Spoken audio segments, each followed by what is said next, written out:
പിതാവിനും പുത്രനും പരിശുദ്ധാത്മാവിനും സ്തുതി. ആദിയിലെ പോലെ തൻ്റെ കരുണയും മനോഗുണവും എന്നേക്കും ഉണ്ടായിരിക്കട്ടെ. ആമേൻ. ദൈവത്താൽ അനുഗ്രഹിക്കപ്പെട്ടവരെ, ഒരിക്കൽ കൂടി ദൈവത്തിൻ്റെ വചനവുമായി നിൽക്കുവാൻ ദൈവം ഒരുക്കിയ വലിയ കൃപകൾക്കായി ദൈവത്തെ നന്ദിയോടെ സ്തുതിക്കുന്നു, സ്തോത്രം ചെയ്യുന്നു.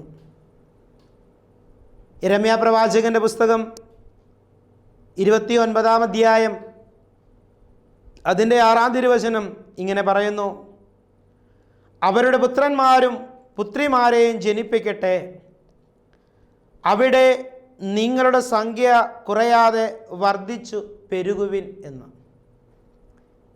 ഇത്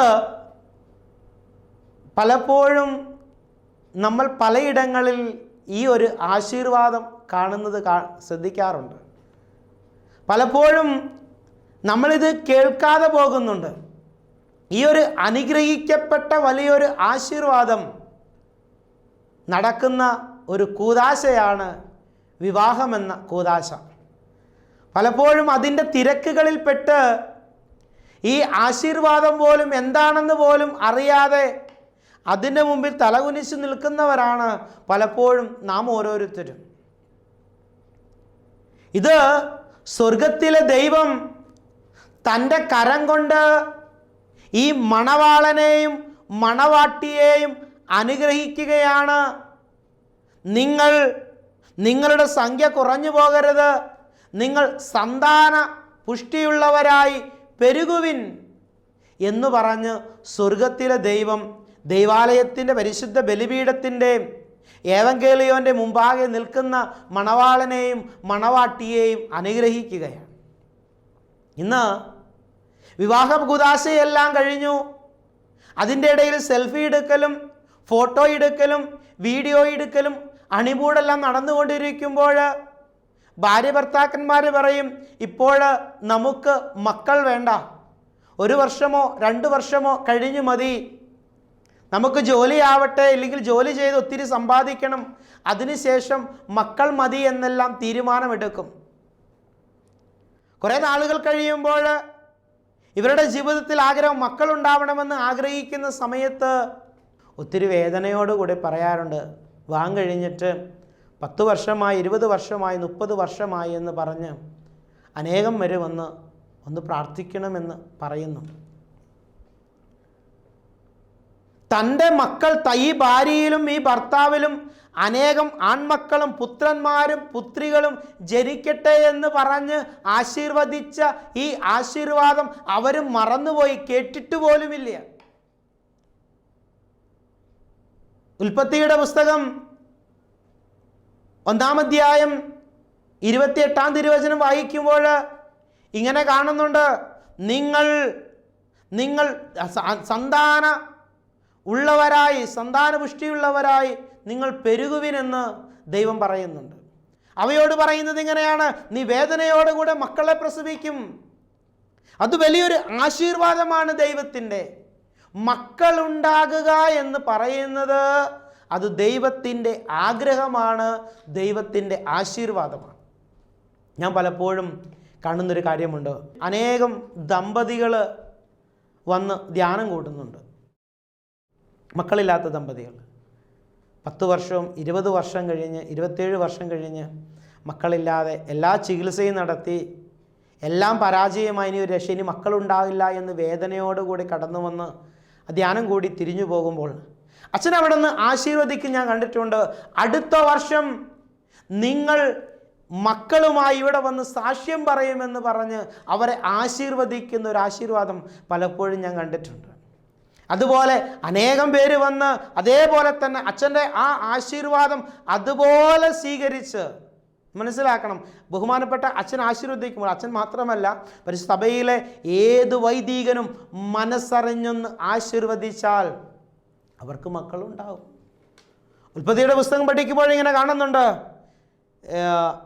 അബ്രഹാമിന് മക്കളില്ലാതിരിക്കുമ്പോൾ ഏറെ വേദനയുടെ നാളുകളിലൂടെ കടന്നു പോകുമ്പോൾ സാറ പറയുന്നുണ്ട്, എനിക്ക് മക്കളെ താലോലിക്കാൻ എനിക്ക് ഒത്തിരി ആഗ്രഹമാണ്, നിങ്ങൾ ദാസിയിൽ നിന്ന് ഒരു കുഞ്ഞിനെ ജനിപ്പിക്കുക, ഞാനതിനെ താലോലിക്കട്ടെ എന്ന് പറഞ്ഞ് തൻ്റെ ഭർത്താവിനെ ദാസിയുടെ അടുത്തേക്ക് വിടുന്ന ഒരു ഭാര്യ. ശരിക്കും പറഞ്ഞാൽ അവിടെ ഈ സാറയുടെ ആഗ്രഹം, ഒരു കുഞ്ഞിനെ താലോലിക്കുവാനുള്ള ഒരു ആഗ്രഹം എത്രയോ വലുതാണെന്നറിയാവും. ആ പുസ്തകം, ആ അധ്യായമെല്ലാം വായിക്കുമ്പോൾ മനസ്സിരുത്തി ഒന്ന് വായിക്കണം. അവളിൽ മക്കളെ താലോലിക്കുവാൻ, മുലയൂട്ടുവാൻ ഒത്തിരി ആഗ്രഹമുണ്ടായി. അതുകൊണ്ടാണ് പറഞ്ഞത്, നീ ദാസിയിൽ നിന്നെങ്കിലും ഒരു കുഞ്ഞുണ്ടാവട്ടെ, ഞാൻ അതിന് താലോലിക്കട്ടെ എന്ന് പറയുന്നു. ഭാര്യയുടെ വാക്ക് കേട്ട് ഇതാ തൻ്റെ ഭാര്യയുടെ ഇഷ്ടം നടത്തിക്കൊടുക്കാൻ വേണ്ടി തൻ്റെ ഭർത്താവ് ചെല്ലുന്നുണ്ട്. കാലങ്ങൾ കടന്നു പോയപ്പോഴാണ് ഇതാ തൻ്റെ വീട്ടിലേക്ക് ദൈവത്തിൻ്റെ ദൂതന്മാർ കടന്നു വന്നത്. അവർ പറഞ്ഞു, ഇതാ അടുത്ത വസന്തത്തിൽ ഞങ്ങൾ വരുമ്പോൾ നിങ്ങൾക്കും മക്കളുണ്ടാവും, തീർച്ചയാണ്. സാറ ഒന്ന് വളരെ കളിയാക്കുന്ന രീതിയിലൊന്ന് ചിരിക്കുന്നുണ്ട്. അപ്പോൾ ചിരിച്ചോ എന്ന് ചോദിച്ചപ്പോൾ ചിരിച്ചിട്ടില്ല എന്ന് പറയുന്നുണ്ട്.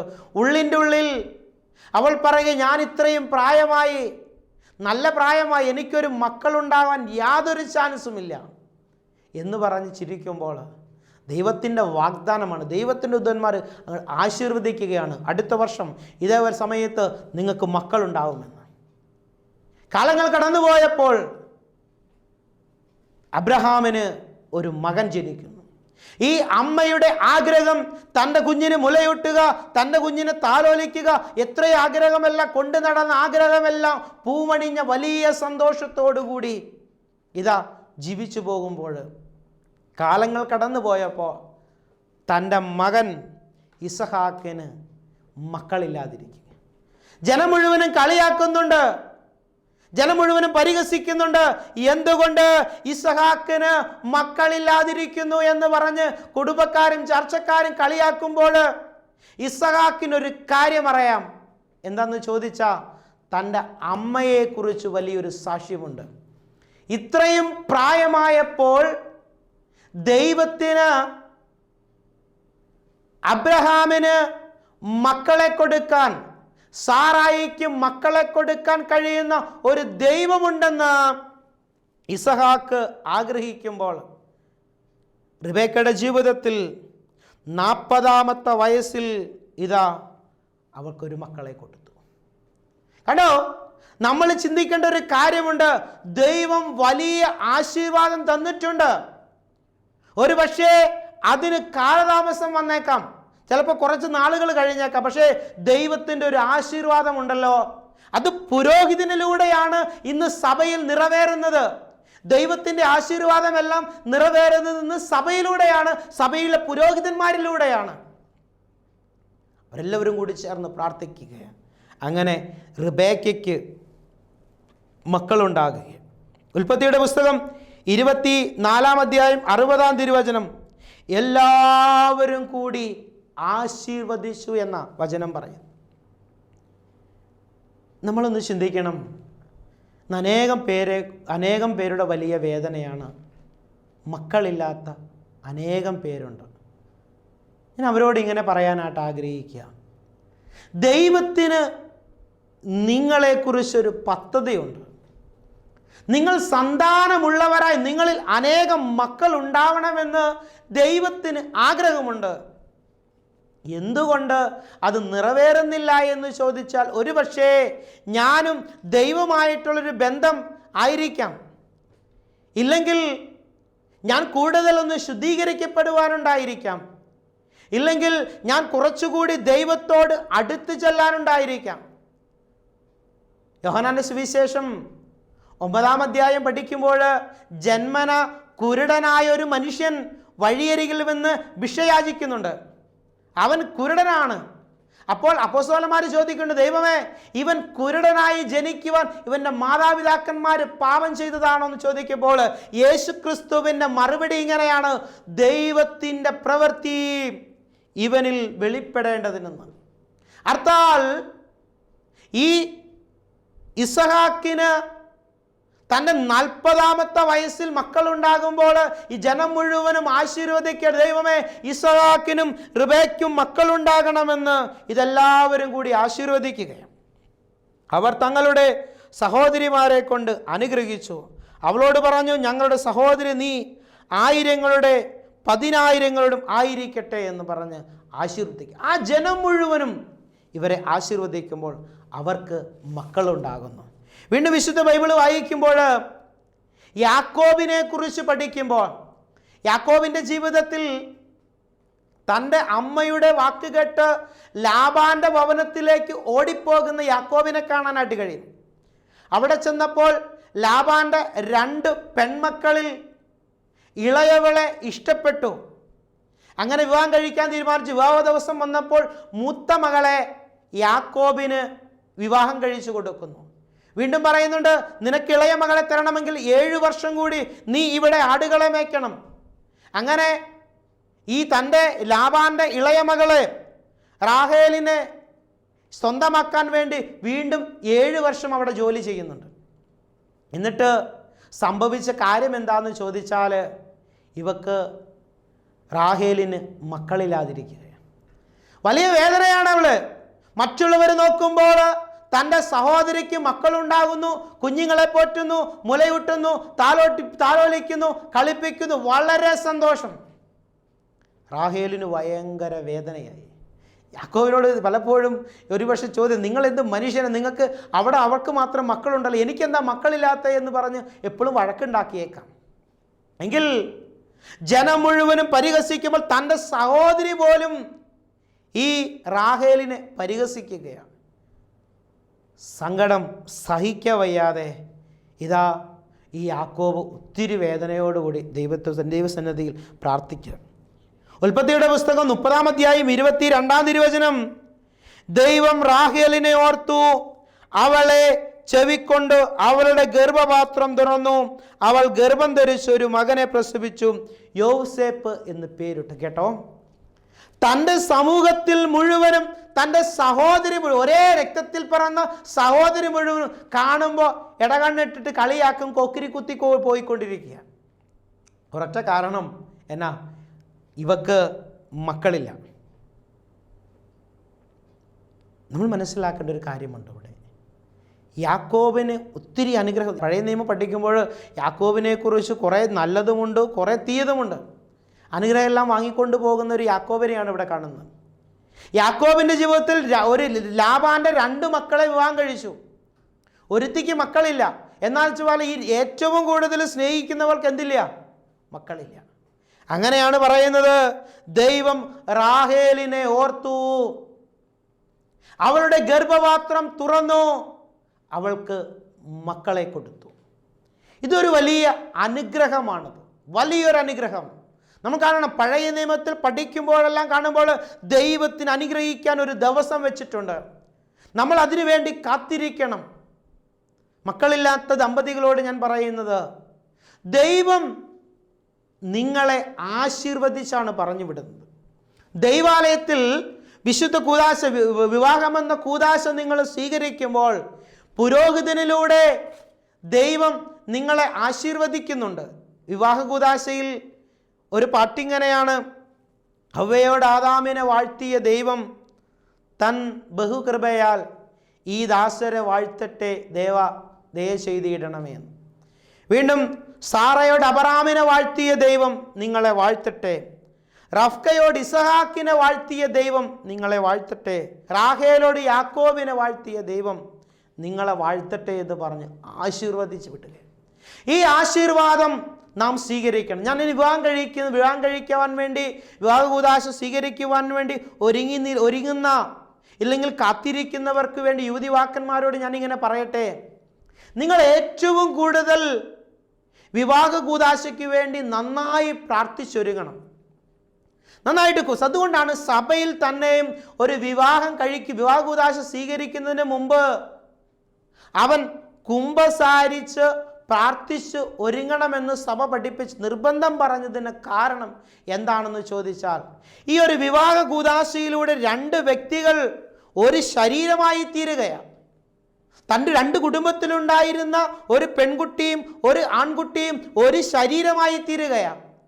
അതുകൊണ്ട് ഏറ്റവും കൂടുതൽ ഒരുങ്ങണം, നന്നായിട്ട് ഒരുങ്ങണം, നന്നായിട്ട് പ്രാർത്ഥിച്ച്, ഇനി പറ്റുമെങ്കിൽ 2-3 ദിവസം അല്ലെങ്കിൽ ഒരാഴ്ചക്കാലം നന്നായിട്ട് ഉപവസിച്ച്, നന്നായിട്ട് നോമ്പെടുത്ത്, നന്നായിട്ട് പ്രാർത്ഥിച്ച്, നമ്മൾ ഒരുങ്ങിക്കോ, ആ കുടുംബ ജീവിതം അനുഗ്രഹിക്കപ്പെടും എന്ന് പലപ്പോഴും വിവാഹം കഴിക്കുന്ന പെൺകുട്ടികൾ ആൺകുട്ടികളോടും പറയാറുള്ള കാര്യം. നിങ്ങൾ നന്നായിട്ട് പ്രാർത്ഥിച്ചൊരുങ്ങണം, നിങ്ങൾ നന്നായിട്ട് കുമ്പസാരിക്കണം. കാരണം ഈ ഒരു വിശുദ്ധ കൂദാശ നിങ്ങൾ സ്വീകരിക്കുമ്പോൾ എത്രയോ പവിത്രമായ ഒരു കൂദാശയാണ് വിവാഹ കൂദാശ.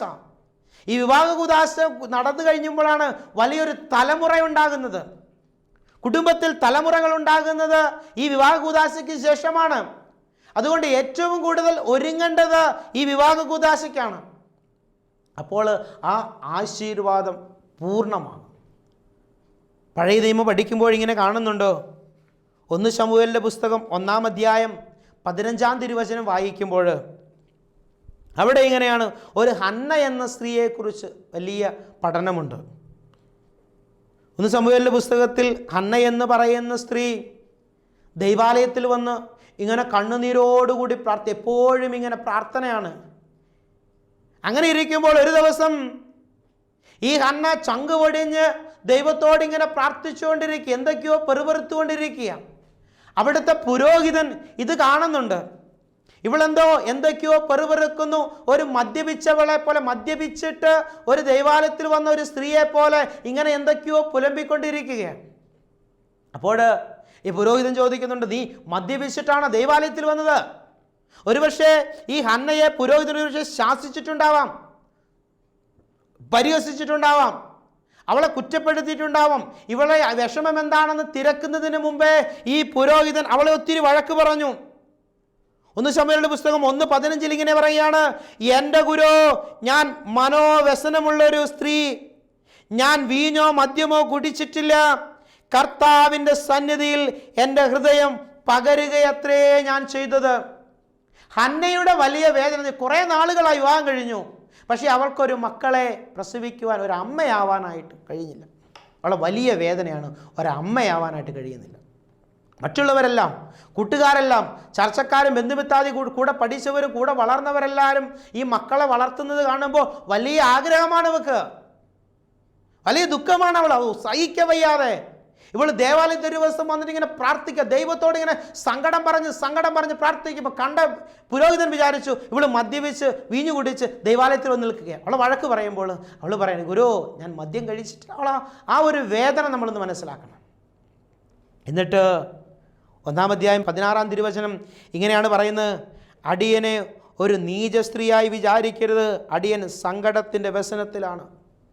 എന്നിട്ട് പറയാം, കാല് പിടിക്കുക. ഈ പുരോഹിതനോട് കാല് പിടിച്ച് പറയാ, എന്നെ ഒരു നീച സ്ത്രീയായിട്ട് കാണരുത്, എന്നെ ഒരു കൊള്ളൂലാത്ത സ്ത്രീയായിട്ട് കാണരുത്, എന്നെ ഒരു മോശം സ്ത്രീയായിട്ട് കാണരുത്. കാരണം എൻ്റെ സങ്കടത്തിൻ്റെ വ്യസനം കാരണം എൻ്റെ ഹൃദയം തകർന്നു പോയിരിക്കുകയാ, എന്നെ കുറ്റപ്പെടുത്തലേ എന്ന് പറയുക. ആ സ്ത്രീയുടെ ഒരു വേദന ഒന്ന് കാണണേ. 1 ശമൂവേലിന്റെ പുസ്തകം 1:17 വരുമ്പോൾ അവിടെ ഒരു സംഭവം നടക്കുന്നുണ്ട്. അതിങ്ങനെയാണ്, അതിന് ഏലി സമാധാനത്തോടെ പോയിക്കൊള്ളുക, ഇസ്രായേലിൻ്റെ ദൈവത്തോട് നീ കഴിച്ച അപേക്ഷാവൻ നിനക്ക് നൽകട്ടെ എന്നുത്തരം പറഞ്ഞു. ഒന്ന് കേൾക്കണമേ, ഈ പുരോഹിതനോട് എന്നെ ഒരു നീച സ്ത്രീയായിട്ട് കാണരുത്, ഞാനൊരു പാപം ചെയ്ത മദ്യപിച്ച ഒരു സ്ത്രീയായിട്ട് എന്നെ കാണരുത്. ഞാൻ എൻ്റെ ആകെ തളർന്നിരിക്കുന്ന വ്യക്തി, എൻ്റെ ഹൃദയം മുഴുവൻ നിറങ്ങിയിരിക്കുക.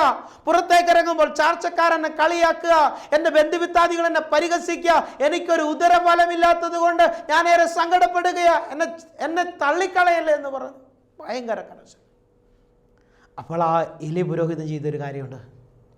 അവിടെ നിന്ന് എലി സമാധാനത്തോടെ ആ സ്ത്രീയോട് പറയാണ്, ഹന്നയോട് പറയാണ്, നീ സമാധാനത്തോടെ പൊയ്ക്കോ, ഇസ്രായേലിൻ്റെ ദൈവത്തോട് നീ കഴിച്ച അപേക്ഷ അവൻ നിനക്ക് നൽകുമാറാകട്ടെ. അവൾ ആശീർവാദം സ്വീകരിച്ചു. കണ്ടോ, ആ പുരോഹിതൻ അവളുടെ സങ്കടത്തിൽ മനസ്സലിഞ്ഞ് അവളെ അങ്ങോട്ട് ആശീർവദിച്ചു.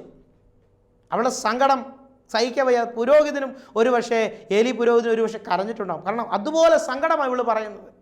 ആ വാക്കൊക്കെ കേട്ടിട്ടുണ്ടോ, ഞാൻ എൻ്റെ ഹൃദയം നുറുങ്ങിയിരിക്കുകയാ, എന്നെ ഒരു നീചശ്രീയായിട്ട് കാണുന്നത് അപേക്ഷിക്കുകയാണ്. അപ്പോൾ ആ പുരോഹിതൻ അങ്ങോട്ട് ആശീർവദിച്ചു. 1 ശമൂവേലിന്റെ പുസ്തകം 1:18 വായിക്കുമ്പോൾ, അടിയന് തൃക്കൺ കൃപ ലഭിക്കുമാറാകട്ടെ എന്ന് പറഞ്ഞു സ്ത്രീ ആ വാഴുവുമായി അവൾ വീട്ടിലോട്ട് പോയി. കേട്ടോ, പുരോഹിതൻ അങ്ങോട്ട് ആശീർവദിക്കുമ്പോൾ ആ ആശീർവാദത്തെ അതുപോലെ സ്വീകരിച്ചു. ഒരു സംശയം അവൾക്കുണ്ടായില്ല.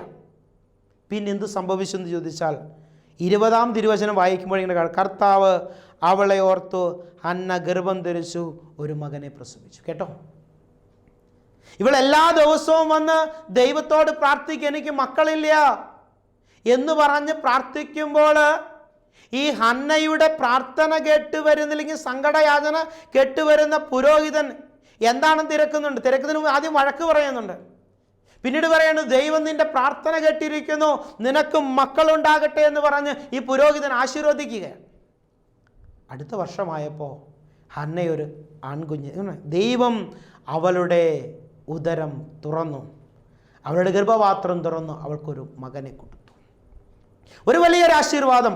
ദൈവത്തിൻ്റെ കരം പുരോഹിതനിലൂടെ ആശീർവദിക്കുക. സുറിയാനി സഭയുടെ വിവാഹ കൂദാശയിലൂടെ ഇത് തന്നെയാണ് നടക്കുക. വാനിൽ നിന്നൊരുടയോൻ തൻ്റെ കൈ കൊണ്ട് ഈ ഭാര്യയെ, ഈ മണവാളനെ മണവാട്ടിയും ആശീർവദിക്കുന്ന രംഗമാണ്. ഈ ആശീർവാദം ഈ വിവാഹം കഴിക്കാൻ പോകുന്ന മണവാളനും മണവാട്ടിയും അതുപോലെ ആ ആശീർവാദം സ്വീകരിക്കണം. നമ്മൾ നന്നായിട്ട് വിവാഹ കൂദാശയ്ക്ക് ഒരുങ്ങണം. അവൾക്ക് മക്കളെ കൊടുത്തു. വീണ്ടും സക്കറിയാപുരം പുതിയ നിയമത്തിലോട്ട് വരുമ്പോൾ സക്കറിയാ പുരോഹിതന് വലിയ വേദനയായിരുന്നു. അവനും മക്കളില്ലാത്ത വലിയ വേദന.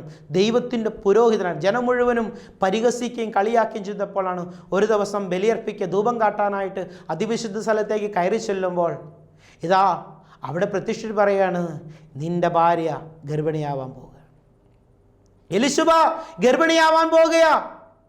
പുരോഹിതൻ വിചാരിച്ചു, എങ്ങനെ ഇത്രയും പ്രായത്തിൽ എങ്ങനെയാവണേ? അവൻ ഊമനായിത്തീർന്നു എന്ന് വചനം ഓർമ്മപ്പെടുത്തുമ്പോൾ ഇതാ ഈ എലിശുബ ഗർഭം ധരിക്കുക. അവന് യേശുക്രിസ്തുവിൻ്റെ മുന്നോടിയായ യൂഹാനോൻ മദ്ദോന എലിശുബ പുണ്യവതിയിലൂടെ ഈ ലോകത്തിലേക്ക് ജനിച്ചു വീഴുകയാണ്. കണ്ടോ, എത്ര അനുഗ്രഹമായിട്ടാണ് ഒരു തലമുറ, ഒരു മനുഷ്യകുലം നിന്നുപോകാൻ ദൈവം ആഗ്രഹിക്കുന്നില്ല.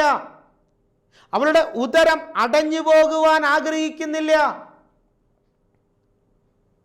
പഴയ നിയമത്തിൽ മീകളനെ കുറിച്ച് പഠിക്കുമ്പോൾ ദാവീദ് രാജാവ് ദൈവത്തിൻ്റെ നിയമപ്പെട്ടകത്തിൻ്റെ മുമ്പിൽ നൃത്തം ചെയ്യുന്നത് കാണുമ്പോൾ അതിനെ അവഹേളിച്ചത് കൊണ്ട് മീകൾക്ക് മക്കളേക്ക് ജന്മം കൊടുക്കുവാനായിട്ട് കഴിഞ്ഞില്ല എന്ന് വചനം പഠിപ്പിക്കുന്നുണ്ട്. അപ്പോൾ ഞാനിങ്ങനെ ഒരു കാര്യം കൂടി ചേർത്ത് വെക്കട്ടെ. മക്കളില്ലാത്ത ദമ്പതികൾക്ക് വേണ്ടി പ്രാർത്ഥിക്കുവാൻ നമുക്കൊത്തിരി കടപ്പാടുണ്ട്. നമ്മുടെ സഭയിലോ നമ്മുടെ ഇടവകയിലോ നമ്മുടെ കുടുംബത്തിലോ മക്കളില്ലാത്ത ദമ്പതികളുണ്ടെങ്കിൽ നാം അവർക്ക് വേണ്ടി കണ്ണുനീരോടുകൂടി പ്രാർത്ഥിക്കണം. അങ്ങനെയില്ലാത്ത ദമ്പതികൾ ഒരു കാര്യം ഓർക്കുക, നിങ്ങൾ ദൈവാലയത്തിൽ ചെന്ന് കണ്ണുനീരോടുകൂടി പ്രാർത്ഥിച്ചാൽ, നിങ്ങളൊരു ആശീർവാദം അതുപോലെ സ്വീകരിച്ചാൽ തീർച്ചയായിട്ടും അതൊരനുഗ്രഹമാണ്. ഞാൻ കണ്ടിട്ടുണ്ട് 10, 20, 28 വർഷമായിട്ട് മക്കളില്ലാതെ വന്ന് പ്രാർത്ഥിക്കുന്നവരെ. അച്ഛൻ ആശീർവദിക്കുമ്പോൾ അടുത്ത വർഷം ഇതേ സമയത്ത് നിങ്ങൾക്ക് മക്കളുണ്ടാകട്ടെ എന്ന് പറഞ്ഞ് അങ്ങോട്ട് ആശീർവദിച്ചു വിടുമ്പോൾ പിറ്റത്തെ വർഷം അവർ മക്കളുമായി സാക്ഷ്യം പറഞ്ഞ് അനേകം കാര്യങ്ങൾ കാണാനായിട്ട് കഴിഞ്ഞിട്ടുണ്ട്. ഇത് ദൈവത്തിൻ്റെ ആശീർവാദമാണ്. മാനുഷിക ചിന്തകൾക്ക് എത്രയോ വലുതാണെന്നറിയാവോ? എത്രയോ വലുതാണ്. വൈദ്യശാസ്ത്രം കൈവിട്ടാൽ, സകലരും കൈവിട്ടാൽ, ഡോക്ടർമാരോ ഏത് ശാസ്ത്രം കൈവിട്ടാലും ദൈവത്തിനു മക്കളെ തരാൻ കഴിയും. സങ്കീർത്തന പുസ്തകം 127:3 പറയുകയാണ്, കർത്താവിൻ്റെ ദാനമാണ് മക്കൾ, ഉദരഫലം ഒരു സമ്മാനമാണ്. ദൈവത്തിൻ്റെ ദാനമാണ് ഉദരം. മക്കൾ ദൈവത്തിൻ്റെ സമ്മാനമാണ്. ആ സമ്മാനത്തെ സ്വീകരിക്കുവാൻ ദൈവം എപ്പോഴാണ് തരുന്നോ അതിനെ സ്വീകരിച്ചു കൊള്ളണം. പ്രായമാകട്ടെ, കുറച്ച് നാളാവട്ടെ, സമ്പത്താവട്ടെ, ജോലിയാവട്ടെ, വീടാവട്ടെ, കാറാവട്ടെ, വാഹനമാവട്ടെ എന്നെല്ലാം ചിന്തിച്ചു നിൽക്കരുത്. നമ്മൾക്ക് ദൈവം മക്കളെ തരുമ്പോൾ അപ്പോൾ സ്വീകരിച്ചു കൊള്ളണം. നമുക്ക് ഈ ലോകത്ത് മക്കളില്ലാത്ത അനേക പേർക്ക് പ്രാർത്ഥിക്കാനായിട്ട് ഒരു പ്രാർത്ഥന വിഷയമായിട്ട് തരികയാണ്. നാം ഇത്ര നേരം പഠിച്ചു, അനേകം പേർക്ക് മക്കളെ കൊടുത്തൊരു ദൈവമുണ്ട്. നമ്മുടെ കുടുംബങ്ങളിലോ ചാർച്ചക്കാരിലോ ബന്ധുമിത്രാദികൾ അയൽവക്കത്തുള്ളവരോ വന്യയുണ്ടാവാൻ ദൈവം ആഗ്രഹിക്കുന്നില്ല. പക്ഷേ ഒരു ആശീർവാദം നാം സ്വീകരിക്കാത്തത് കൊണ്ടായിരിക്കാം. ഏതെങ്കിലും പുരോഹിതൻ്റെ അടുത്ത് പോയി നന്നായിട്ടൊരു ആശീർവാദം സ്വീകരിച്ചാൽ, ഒരു അനുഗ്രഹം ലഭിച്ചാൽ മതി. ഏലി ആശീർവദിച്ചതുപോലെ നിന്റെ കണ്ണുനീര് ദൈവം കേട്ടിരിക്കുന്നു, നിനക്ക് മക്കളുണ്ടാവുന്ന പുരോഹിതൻ അതുപോലെ പറഞ്ഞാൽ അത് പുരോഹിതനിലൂടെ ദൈവം നടത്തും. ആ ആശീർവാദം ദൈവത്തിന് പുരോഹിതനിലൂടെ മാത്രമേ കഴിയത്തുള്ളൂ. ആശീർവാദം സ്വീകരിക്കാൻ നമുക്കൊരുങ്ങണം. നമുക്കിങ്ങനെ പ്രാർത്ഥിക്കാം. അനേകം മക്കളില്ലാത്ത ദമ്പതികളെ ഒത്തിരി വേദനയോടുകൂടി നമുക്ക് പ്രാർത്ഥിക്കാം. ഇന്ന് അവർ മക്കളില്ലാതിരിക്കുമ്പോൾ ഒത്തിരി വേദന അനുഭവിക്കുന്ന അനേകം പേരുണ്ട്. അവരെ ഓർത്ത് നമുക്ക് പ്രാർത്ഥിക്കാം. ഹന്ന പ്രാർത്ഥിച്ചതുപോലെ ഇതാ നമ്മുടെ പിതാക്കന്മാരിലേക്ക് കടന്നു ചെല്ലുമ്പോൾ, തലമുറകളിലേക്ക് കടന്നു ചെല്ലും മക്കളില്ലാതെ വേദനപ്പെട്ട അനേകം പേരുണ്ട്.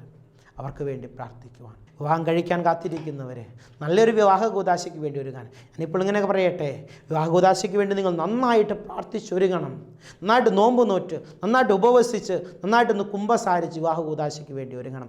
ആ പ്രാർത്ഥനയിൽ, ആ കൂദാശയിൽ ആദ്യയുടെ അവസാനം വരെയും ആ കൂദാശയുടെ ആശീർവാദം നമ്മൾ അതുപോലെ സ്വീകരിക്കണം. ഇന്ന് സെൽഫി എടുക്കാനും വീഡിയോ എടുക്കാനും ഫോട്ടോ എടുക്കാനും ഒക്കെ തിരക്കാം, സദ്യ നടത്താനൊക്കെ തിരക്കാം, എല്ലാത്തിനും നമുക്ക് തിരക്കാം. പക്ഷേ വിവാഹ കൂദാശയിൽ ആശീർവാദം സ്വീകരിക്കാൻ നാം തിരക്ക് കാണിക്കരുത്. അതിൻ്റെ ഭംഗിയോടുകൂടി അതിനെ സ്വീകരിക്കാൻ നമുക്കിടയായിത്തീരണം. മക്കളില്ലാത്ത ദമ്പതികളെ ഓർത്ത് പ്രാർത്ഥിക്കാം. വിവാഹം കഴിക്കുവാൻ വേണ്ടി ഒരുങ്ങുന്ന എല്ലാ യുവതിവാക്കന്മാരെ ഓർത്ത് പ്രാർത്ഥിക്കാം. ഇങ്ങനെ കണ്ണുകളെ അടയ്ക്കാം, ഇങ്ങനെ പ്രാർത്ഥിക്കാം. സർവശക്തനും കാരുണ്യവാനായ സ്വർഗ്ഗത്തിലെ നല്ല ദൈവമേ, അനുഗ്രഹിക്കപ്പെട്ട ഈ സമയത്ത് കർത്താവേ, ഞങ്ങളുടെ മുമ്പാകെ നിൽക്കുന്ന ഞങ്ങളുടെ ബന്ധത്തിൽപ്പെട്ടോ അയൽവക്കത്തിലുള്ളവരോ ഞങ്ങളുടെ ഇടവകയിലുള്ളോ എല്ലാ ദമ്പതികളെയും സമർപ്പിച്ച് പ്രത്യേകിച്ച് മക്കളില്ലാത്ത ദമ്പതികൾക്ക് വേണ്ടി പ്രാർത്ഥിക്കുന്നു. ഉദരഫലം യഹോവയുടെ സമ്മാനം, അത് ദാനമാണല്ലോ കർത്താവേ. നിങ്ങൾ പുത്രന്മാരെയും പുത്രിമാരെയും ജനിപ്പിക്കുമെന്ന് യിരെമ്യാ പ്രവാചകനിലൂടെ ആ വാഗ്ദത്തത്തെ ഞങ്ങൾ സ്വീകരിച്ചുകൊണ്ട് കർത്താവേ, ഞങ്ങൾ ആശീർവദിച്ച് പ്രാർത്ഥിക്കുന്നു. ദൈവമേ, മക്കളില്ലാത്ത അനേകം ദമ്പതികൾക്ക് വേണ്ടി പ്രാർത്ഥിക്കുന്നു. ഉദരഫലം കർത്താവേ, അങ്ങയുടെ ദാനം ആ മക്കളിൽ നിറവേറുവാൻ വേണ്ടി പ്രാർത്ഥിക്കുന്നു. കർത്താവേ, അവിടെ നിന്ന് ആശീർവദിക്കുമാറാകണമെന്ന് പ്രാർത്ഥിക്കുന്നു.